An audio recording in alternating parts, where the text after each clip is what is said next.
Hello guys, this है शुभम स्वर्णकार और आप सभी का एक बार फिर से स्वागत। पेपर सोल्यूशन की सीरीज में CET 10+2 लेवल एग्जाम 4 फरवरी का शिफ्ट फर्स्ट जो है वो आज हम लोग करने वाले हैं। ठीक है, CET का एग्जाम 4 फरवरी को हुआ था, शिफ्ट उसकी फर्स्ट थी। वो सारे प्रश्न जो है आज हम लोग करने वाले हैं। ठीक है, तकरीबन 10-11 प्रश्न इस पेपर में आए थे। ठीक है, तो चलिए ध्यान से देखिएगा। पहला प्रश्न कहता है पावर पॉइंट में दो प्रकार की साउंड फाइल्स होती है जो प्रेजेंटेशन में ऐड कर सकते हैं, वो कौन कौन सी है? देखो, जेपीजी जो है वो इमेज फाइल है, ये ऑप्शन गलत। जेपीजी इमेज है, ये ऑप्शन गलत।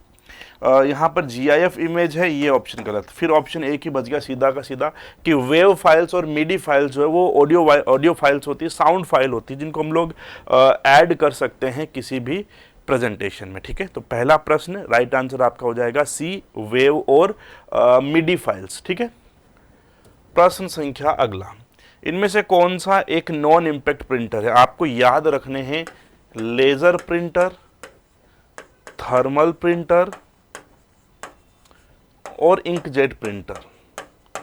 बट ये जो है ये आप लोगों के हैं नॉन इंपैक्ट, बच गए सारे इंपैक्ट। ठीक है, तो लेजर प्रिंटर जो है वो नॉन इंपैक्ट की कैटेगरी में आते हैं, बाकी सारे आपके इंपैक्ट प्रिंटर्स की कैटेगरी में काउंट होते हैं। Clear? Question number 3, formatting tool bar में ये साइज बहुत बार पूछी जाती है। देखो, अगर आपको फॉर्मेटिंग टूल बार का पूछे, है ना, MS वर्ड में फॉर्मेटिंग टूल बार की बात करें तो आपको हमेशा मिनिमम 8 और मैक्सिमम जो है वो 72 लेनी है। आपको बोल दे सर मैन्युअली हम लोग कैसे कर सकते हैं, कितनी कर सकते हैं, तो ये 1 से 1638 होती है। आपसे डिफ़ॉल्ट पूछ लेवे तो आप लोगों को लेना है वहाँ पर 11। ठीक है, फिलहाल प्रश्न हमें 8 से 72 वाला पूछा गया है, B is the right option. Clear? Question number 10 हमारी क्लास का तीसरा प्रश्न, राइट आंसर 8 से 72 हो जाएगा। ठीक है, नेक्स्ट क्वेश्चंस, विषम चुनिए, अलग क्या है, निम्नलिखित में से विषम कौन है? तो देखो भाई, MS एक्सेस डेटाबेस का काम करता है, C++ लैंग्वेज है, ओरेकल डेटाबेस का काम करता है, SQL खुद डेटाबेस का काम करता है। ऑप्शन नंबर C++ हो जाएगा सीधा सीधा। तो लैंग्वेज जो है वो आपका अलग है।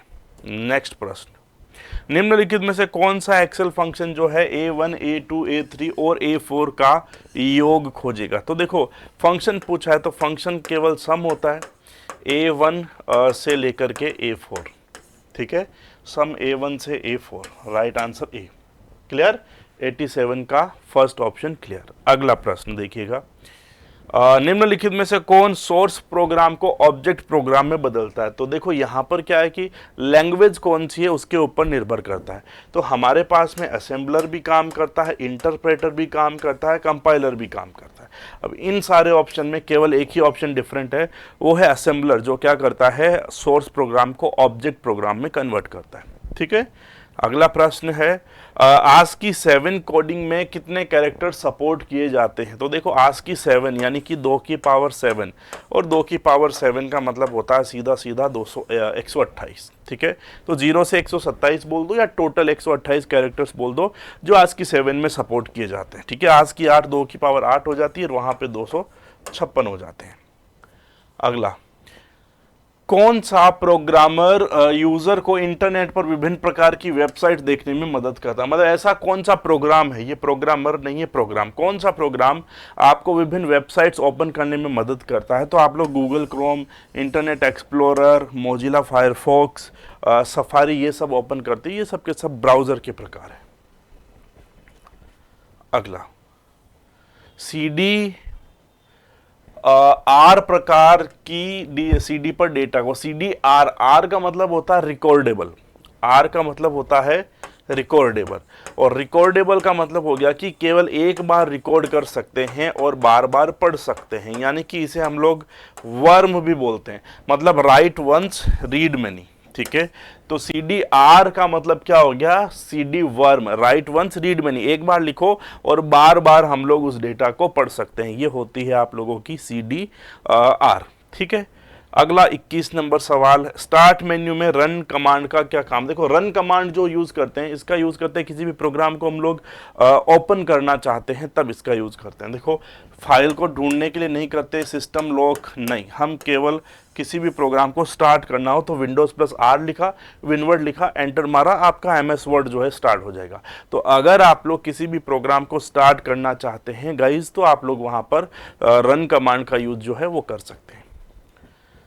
143, पावर पॉइंट में कौन सा व्यू नहीं होता है। पावर पॉइंट में देखो नॉर्मल व्यू होता है, पावर पॉइंट में आउटलाइन व्यू होता है, पावर पॉइंट के अंदर आप लोगों का ड्राफ्ट क्या रीडिंग व्यू होता है,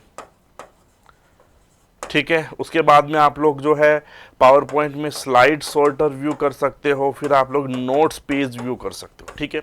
अब यहाँ से स्लाइड सॉर्टर होता है, आउटलाइन होता है, नॉर्मल भी होता है, स्लाइड शो नहीं होता है। तो 144 आपका यहाँ पर हो जाएगा राइट आंसर। जो आपका बी ऑप्शन जो है बिल्कुल सही है, वो एमएस पावर पॉइंट का व्यू नहीं होता है, ठीक है। ये खत्म, ठीक है। तो CET 10+2 के हम लोग 6 पेपर करेंगे, 4 पेपर करेंगे, फिर ग्रेजुएशन लेवल के भी करेंगे। तो CET 10+2 4 तारीख का पहला शिफ्ट के सारे प्रश्न करवा चुका हूँ। 11 प्रश्न टोटल हमने किए इस पेपर में, 11 प्रश्न कंप्यूटर के आए थे, ठीक है। बाकी मिलेंगे आपसे कल वापस। आज के लिए इतना ही। Thank you so much, bye bye, take care.